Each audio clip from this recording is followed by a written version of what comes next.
I thought I knew my wife until I saw her laughing at a message that shattered everything I believed about our marriage. I didn't scream. I didn't cry. I vanished, and she never saw it coming. I never expected marriage to feel like walking on eggshells, but lately silence had replaced our once effortless conversations. Rachel used to light up when I walked into the room. Now her face only lit up for one thing, her phone. At first I didn't think much of it. We'd been together for 7 years, married for 4. We had history, inside jokes, shared playlists, vacations that turned into traditions. I figured the honeymoon phase was over, and that was normal. Love matures, right? But little things started to pile up. The way Rachel would smirk at her phone, fingers flying across the screen like she was racing to keep up with something or someone. When I'd ask what was so funny, she'd shrug. Just the group chat, she'd say, eyes avoiding mine. It was the small, unexplained shifts that began to form a pattern. Her affection changed. Her goodnight kisses turned into quick pecks, if she bothered at all. When we lay in bed, she'd turn her back to me, glued to her phone, giggling at something she never shared. Then came the new behavior. Girls' nights. Rachel had friends, sure, but she was never big on going out. Now suddenly she had plans every other weekend.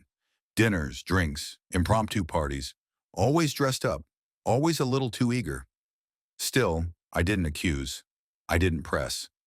I told myself I was being insecure, that work stress was warping my judgment. I even started convincing myself that this was just a phase. Rachel blowing off steam, finding balance. Then came the moment that changed everything. It was a Saturday afternoon. We were home.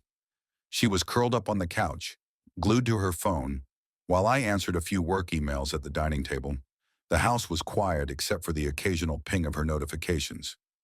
Then she laughed, not a polite chuckle, a real laugh, the kind she used to save for me. "What's funny?" I asked casually. She looked up briefly. "Oh, just something dumb, group chat stuff." I nodded, pretending not to care, but something told me to look. She didn't turn her phone completely away, just angled it slightly, like she didn't want to be obvious. That's when I caught a glimpse of a message preview.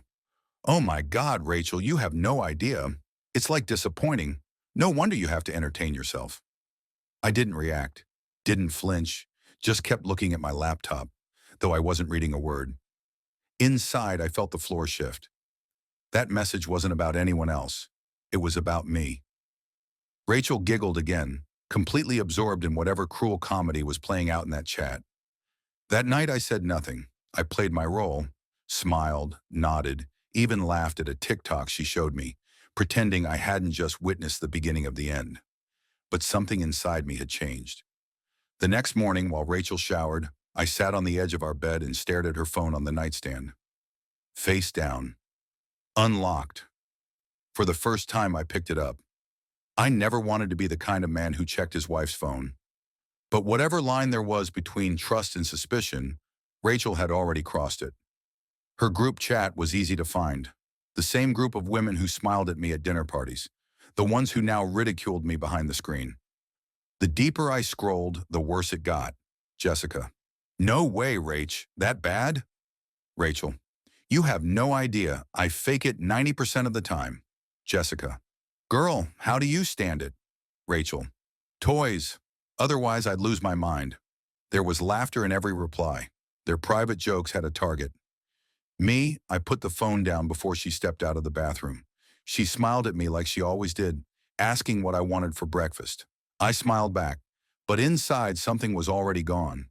There was no confrontation, no raised voice. I didn't accuse. I didn't beg. I decided then I wasn't going to fight for this marriage. I was going to disappear from it. And Rachel? She had no idea that the man she mocked was already slipping through her fingers. I didn't act angry.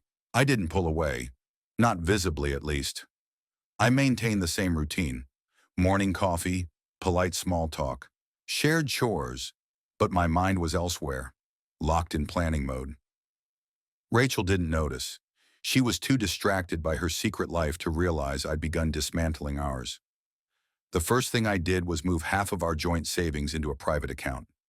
She never checked the finances. I'd always managed the bills. She wouldn't notice. Not yet. Then I called a lawyer. I didn't want to go scorched earth.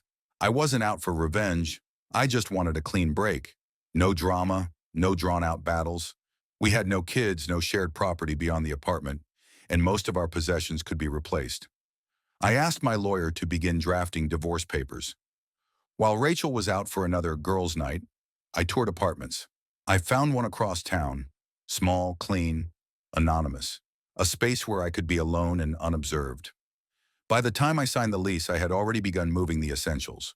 A few shirts, my laptop, important documents. I took only what wouldn't be missed.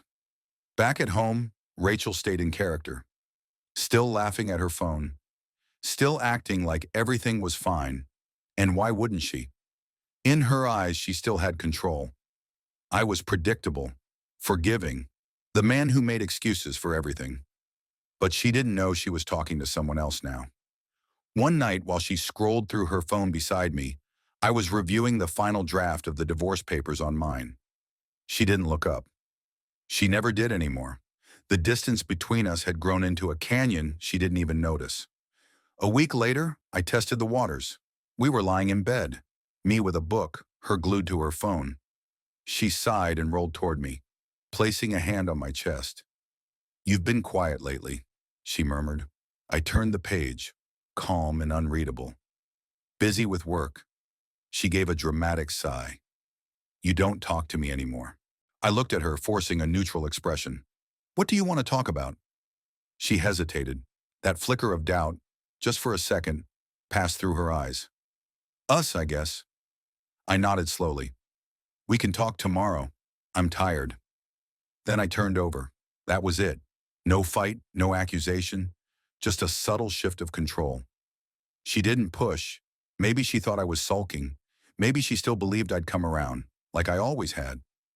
But the truth was, I was already gone. Each day I took a little more. A book here, some cables there, a jacket she'd never remember. I started paying for meals with my personal card, closed a few shared accounts. Bit by bit, I untied the knots that had once held us together. She remained oblivious. One night she stood in front of the mirror, adjusting her outfit. Another dinner, another mysterious friend she hadn't mentioned before. "Don't wait up," she said, grabbing her keys. "I won't," I replied. She smirked. "You sure you'll survive without me?" "I'll manage." If she noticed the change in tone, she didn't show it. She kissed me on the cheek and left. As soon as the door closed behind her, I stood up, grabbed my bag, and left too. But I wasn't coming back. At my new apartment, I unpacked the last of my things. That night, for the first time in months, I slept soundly. No tension, no silent resentment, just peace. I had no intention of telling her face to face, no dramatic scene. I wasn't going to give her the satisfaction of tears or confrontation. The divorce papers were already signed, notarized, and ready. I returned to the apartment one final time while she was out. I left the documents on the kitchen counter with a note. "This isn't a game. This is goodbye." Then I locked the door behind me, for good. That night, the calls started. First, a simple text. "Rachel, hey, where are you?" An hour later, Rachel, "Babe, you home?" Then a call. I let it ring. By the time I got back to my new place, my phone was vibrating nonstop. At 2 a.m., she sent a photo of the divorce papers with a message. "What the hell is this?" I waited, then replied with a single word. "Exactly." She called again. I ignored it. She didn't understand it yet, but her time of control was over. The man who put up with being a joke in her friend group, the man she thought she could manipulate with silence and sarcasm, was gone. The next morning, my lawyer called.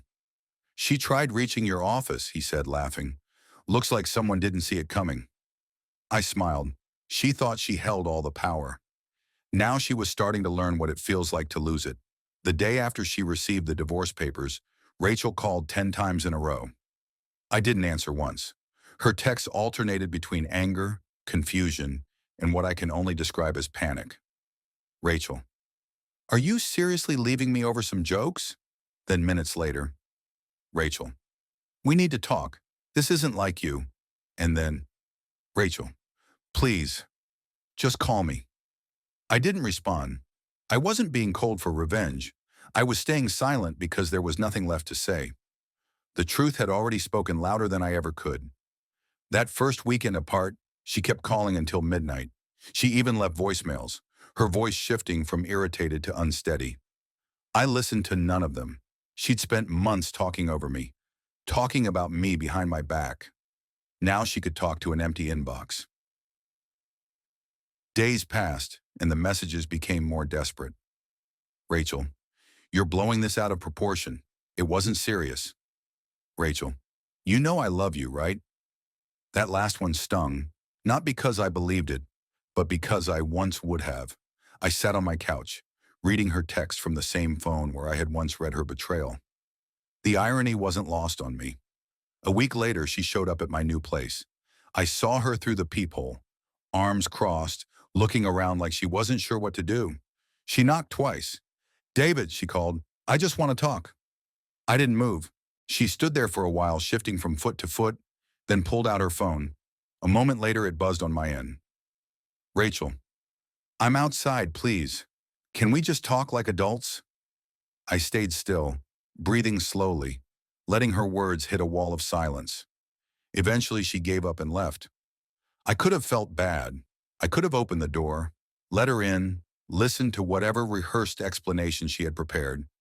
But that would have given her power again, and this time, I wasn't handing it back.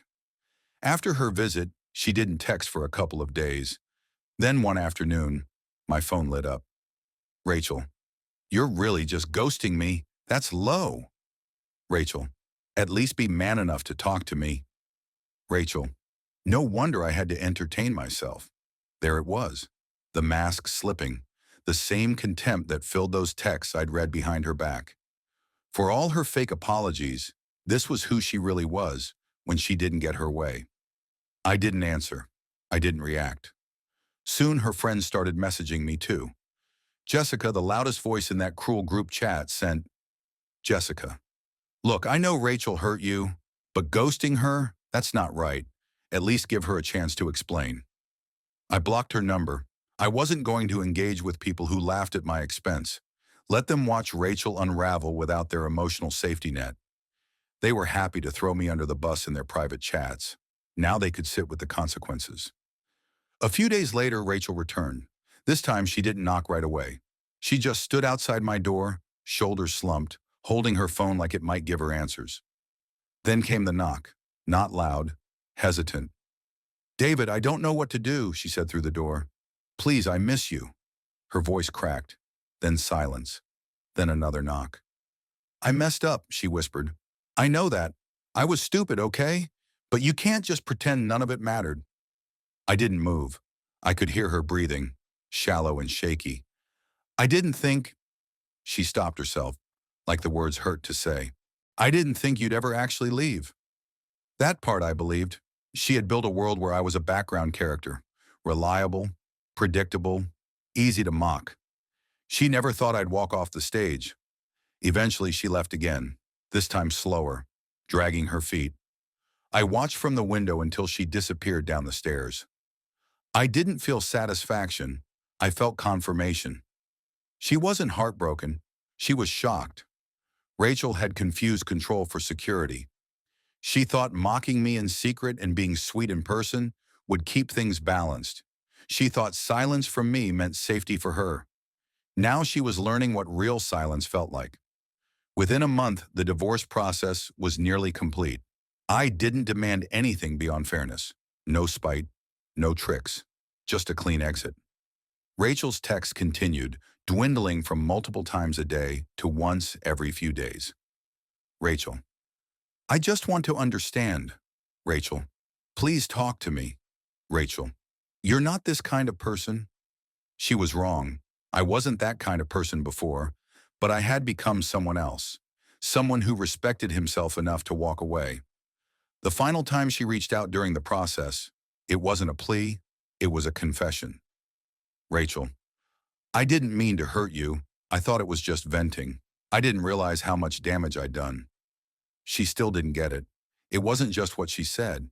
It was how easily she said it, how effortlessly she made a joke out of our marriage, out of me, and now she had to live with the punchline. I was gone. The day the divorce was finalized, Rachel didn't say a word. Not to me, not to my lawyer. She just signed. I didn't attend the meeting in person. Everything was handled remotely. When the last document came through, my lawyer emailed me, "It's done." I stared at the screen for a minute. No rush of emotion, no relief, no regret, just a sense of finality. The life I had with Rachel was officially over. The weight I'd been carrying for months had lifted. Quietly, completely. Rachel didn't take it well. That night, she sent me a message. "Rachel, so that's it?" I didn't respond. An hour later, "Rachel, I don't even know who you are anymore." Still nothing. By the next morning, she was unraveling.